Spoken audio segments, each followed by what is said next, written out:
¿Se escucha? No. Sí. Prenderlo. Vamos a poner otra. Hola, ¿se escucha? Hola. Sí. Tenemos un micrófono habilitado. Hola. Ahora sí. Qué vos, a la radio, hablando en medio. Mi botella está un poco más vacía que la de Gustavo. Cuestión de tiempo. Y de ser. Bueno. Yo soy politólogo. Cuando me invitaron a una mesa de democratización, como que no hay mesa, lo primero que empecé a pensar son arreglos institucionales. Partidos, constitución. Incluso me sugirieron si no podía hablar de la reforma constitucional. Y cuanto más lo pensaba, menos importante me parecía el problema institucional. No porque no sea importante en sí, el Frente Amplio está marcado en una discusión sobre la reforma constitucional, aparentemente hay un acuerdo, aparentemente el acuerdo es una reforma relativamente menor. No es que no crea que no haya que hacerle cambio. La Constitución pone muchas trabas a cosas que se podrían hacer, que se podrían levantar. Por ejemplo, la democratización de los medios de comunicación, el argumento oficial por el cual no se reglamenta es porque hay miedo de que sea inconstitucional. Estaría bueno una constitución que dijera muy claramente que es constitucional. Alguien escribe la constitución. Estaría bueno que hubiera más y mejores mecanismos de democracia directa, que pudiera haber mecanismos de iniciativa popular a través de la cual la gente pueda redactar un proyecto de ley, juntar firmas y llevar un plebiscito. Sería bueno que los derechos que fueron conquistados en estos años fueran constitucionalizados. Sería bueno que específicamente los derechos del trabajo fueran consagrados como bien jurídico, para que después, de la misma manera que las clases propietarias usan la constitucionalidad para ir contra reformas progresistas, que las clases populares pueden usar la inconstitucionalidad para ir contra futuras eventuales ataques a derechos colectivos conquistados. Es muy importante la Constitución.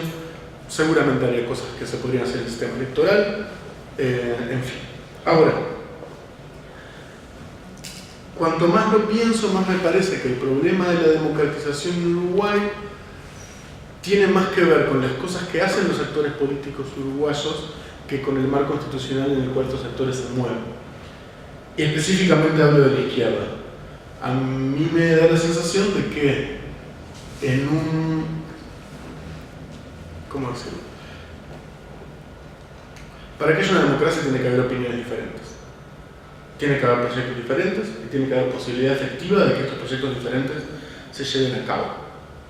Evidentemente hay proyectos diferentes, de Frente Amplio diferentes de los partidos tradicionales, pero lo que no parece haber es una convicción en buena parte de la izquierda política de que se pueden hacer cosas grandes e importantes.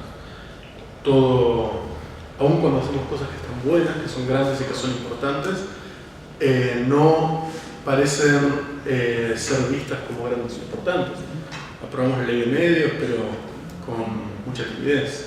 Yo me imagino si cuando en estos años, todos los logros que hubo en la agenda de derechos, escenario contrafáctico. 2012, el Frente Amplio decide que va a hacer todas esas cosas que después hizo y dice, este es el año de los derechos. Vamos a derogar la ley de caducidad, aprobar el matrimonio igualitario, aprobar la ley de medios, legalizar la marihuana y legalizar el aborto. ¿Cuánta gente hubiera ido a la presentación del año de los derechos si se hubiera hecho manifestaciones el 8 de julio? Muchísimo. Cientos de miles, hubiera sido gigante. Hubiera sido una fiesta y hubiéramos generado... y no hubiéramos generado esta noción de que los triunfos del Frente Amplio hubo que arrancárselos de las manos al Frente Amplio, ¿no? Y me parece que la democratización un poco pasa por ahí. Pasa por generar la noción de que hay proyectos colectivos capaces de hacer cosas importantes, de entusiasmar y de relanzar el país en direcciones diferentes a lo que va por inercia. Y yo creo que el Frente Amplio, a pesar de que ha hecho muchas cosas importantes, ha sido extraordinariamente inepto en generar esa sensación. Y me parece que eso es un problema para la democracia, porque cuando los proyectos colectivos no se articulan claramente en el lenguaje, la democracia sufre, porque la gente siente que no tiene que elegir. Y ya vemos lo que pasó en Argentina cuando se genera la sensación de que los candidatos no son tan diferentes. Bueno, entre el original y la copia, me quedo con el original. Y entre una izquierda que quiere ser de derecha y una derecha de verdad, prefiero la derecha, al final.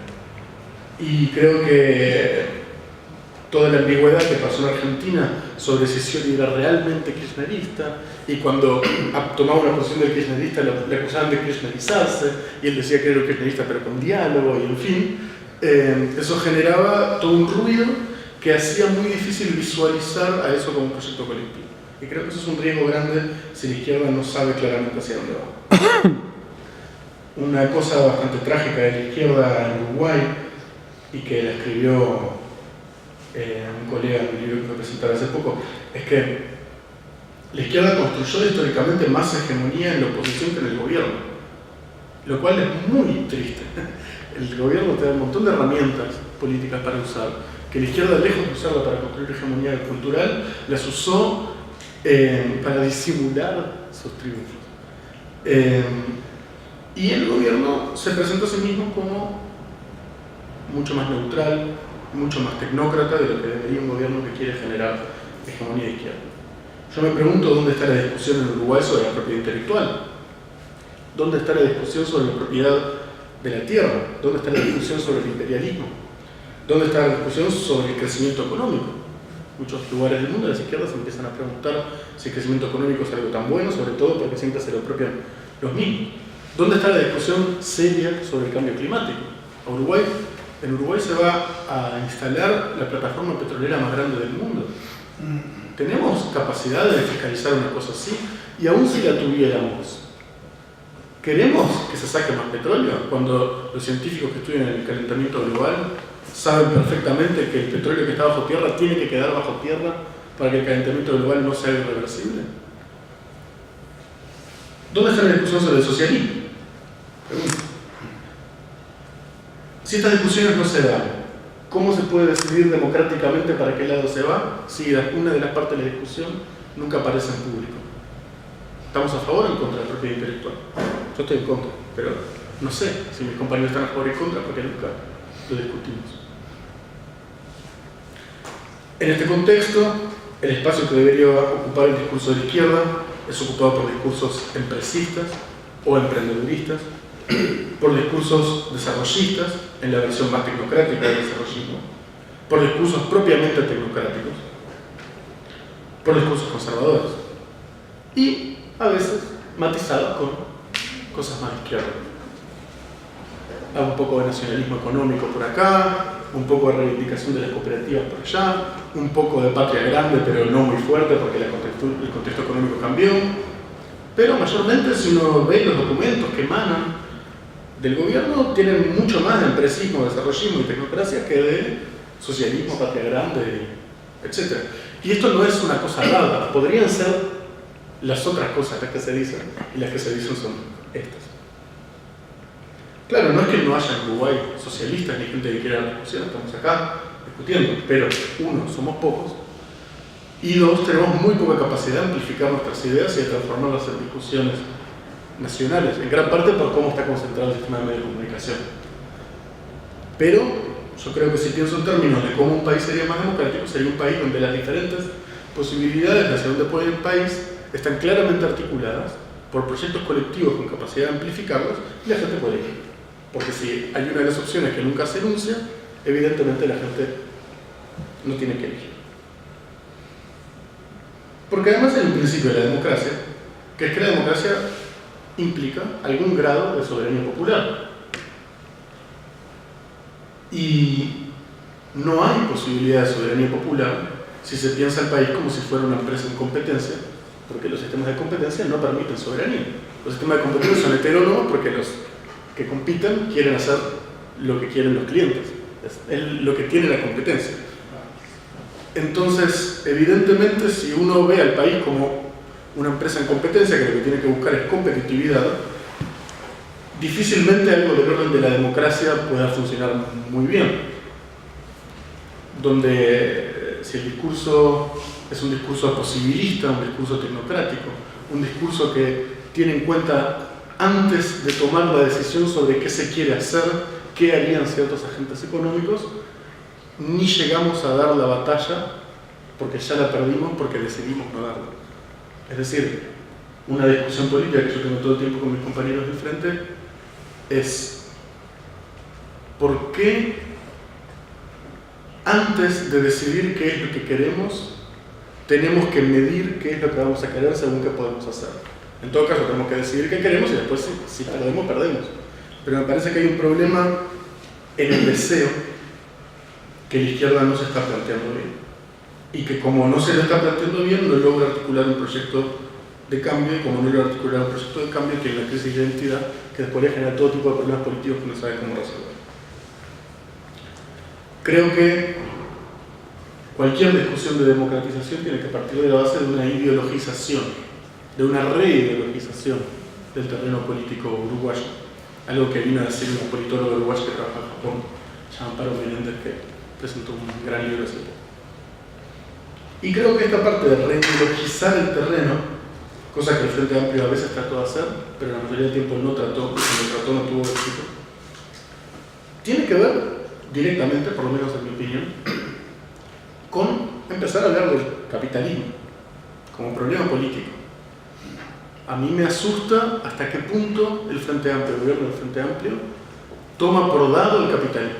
Y no estoy diciendo que haya que decretar el socialismo, nada de eso, pero sí que hay que partir de la base que es un problema, que hay una gente que tiene mucha plata, que tiene cada vez más plata, y que usa esa plata para generar poder político para que el país haga lo que ellos quieran. De una manera muy burda, el Frente Amplio nunca se cuestiona ese problema, o por lo menos no explícitamente. Ha hecho cosas que van contra eso, pero después no las reivindica en un discurso crítico de eso. Porque en el fondo, justamente si hablamos de democratización, el capitalismo y la democracia son lógicas contrapuestas. El capitalismo tiene una lógica de competencia, tiene una lógica de exclusión. La propiedad privada se llama privada por algo, priva. Una lógica que se basa en valores de cambio y no en valores de uso. Es decir, en cómo las cosas generan ganancias para gente que ya tiene plata y no en para qué la sociedad usa las cosas que se producen. Tiene una lógica de acumulación de poder de los que ya tienen poder. Y la democracia es exactamente lo contrario. La democracia es una lógica de organización social, no de competencia. La democracia es una lógica de inclusión y no de exclusión. La democracia es una lógica de para qué la sociedad hace las cosas, una lógica del valor de uso y no del valor de cambio. La democracia es una lógica de la dispersión del poder y no de la acumulación del poder. Y esto es algo que hay que pensar, en lo macro y en lo micro. En lo macro porque evidentemente, si el capital tiene poder, el margen del Estado para actuar va a ser menor. Si el margen del Estado para actuar va a ser menor y como la democracia funciona en el terreno del Estado, la democracia va a retroceder. Y cuanto menos pensemos políticamente esto, más poder le vamos a entregar al capital, más poder del que ya tiene, más zonas francas, más exenciones impositivas, más tratados de inversiones que dan más y más garantías a la propiedad intelectual. ¿Cuándo vamos a discutir políticamente todo eso? Públicamente, porque me consta que en terrenos privados se discute, pero estaría bueno discutirlo públicamente. Y también en lo micro. El neoliberalismo no solamente actúa en la relación entre el capital internacional y el Estado, también actúa en las relaciones interpersonales, en la mercantilización de la vida cotidiana, en la mercantilización del espacio público que todos habitamos. Y hay contralógicas a eso, hay capacidad de organización. Están las organizaciones sociales, está el local, están todas formas, ¿cómo decirlo?, de la economía política de lo común, de cómo producimos cosas en lo común. Y eso no solamente de las sociedades indígenas que discuten esas cosas, eso en sociedades urbanas modernas hay una lógica de lo común operando todo el tiempo y un neoliberalismo que todo el tiempo las acosa. Y no hay, en mi opinión, conciencia política de eso en el Frente Amplio, por lo menos no en su discurso público.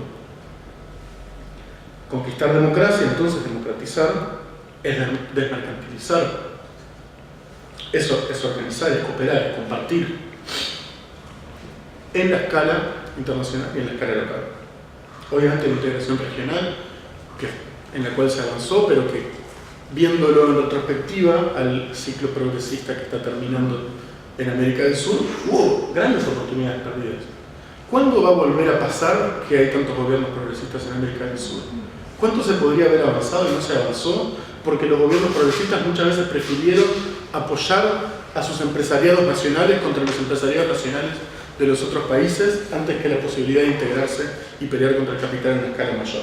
Aún los gobiernos que tuvieron discursos más anticapitalistas que uruguayos. Y por supuesto pensar el rol de la relación del Frente Amplio con el electorado. Perdón, con el electorado no, con el empresariado. Pareciera que ahora el empresariado es un aliado del Frente Amplio. Se ve como algo bueno que el empresariado tome lugar directo en el gobierno del Frente Amplio. Bueno, a mí no me parece mal que en una sociedad capitalista se escuche a los empresarios y que eventualmente se trance con ellos si no les puedes derrotar en batallas concretas. Pero de ahí a que formen parte del proyecto político del Frente Amplio en el lugar protagónico, es problemático. ¿Por qué el Frente Amplio se pregunta cómo salvar a Salgado de Uber? A Logrado de Uber. Es igual. O a los canales privados de DirecTV. Y hay que elegir entre esos monstruos. No se puede crear algo que no sea un monstruo en los sectores tan impotentes del Estado que solamente puede elegir entre los canales privados y DirecTV, que solamente puede elegir entre Logrado y Uber. En fin, me parece un error, tal como me parece un error pensar el país en términos de competitividad, me parece un error pensar al empresariado como un actor protagónico en un proyecto progresista. Por más que evidentemente siempre va a haber empresarios frente los cuales bárbaro. Para terminar, se vienen tiempos muy oscuros. Me parece que no hay ni por qué explicar por qué. Va a haber que repensar muchas cosas de la estrategia política. Muchas cosas que dábamos por dado ya no van a ser tan así. Ahora cuando vino García Linera a la universidad y él contaba cómo UNASUR protegió a Bolivia cuando Bolivia sufrió los golpes de la Media Luna y los intentos separatistas, eso ya no va a pasar, ¿no? Si Venezuela entra en una situación muy complicada, Brasil sigue cediendo ante la derecha, en Argentina está el gobierno de Macri, ¿qué UNASUR va a proteger a los gobiernos cuando pasen cosas así? Va a haber que volver a pensar la izquierda en términos de resistencia en algunos momentos. Va a haber que pensar el proyecto político desde el principio. Lo cual, obviamente, no quiere decir estar en contra de los logros. Los logros son muy importantes, pero los logros ya se lograron. Y hay que empezar a ver cómo relanzamos nuestro futuro. Y me parece que para pensarlo en términos de democratización, vamos a tener que pensar al capitalismo como problema político, independientemente de que lo podamos derrotar. Y vamos a tener que hacer un esfuerzo grande por reideologizar el terreno político, de tal manera que no podamos ser acusados de vetustos, sesentistas y aburridos. Eso no es fácil, pero creo que el gran desafío político para pensar una democracia en la cual hay diferentes opciones de futuro es fundamental. Gracias.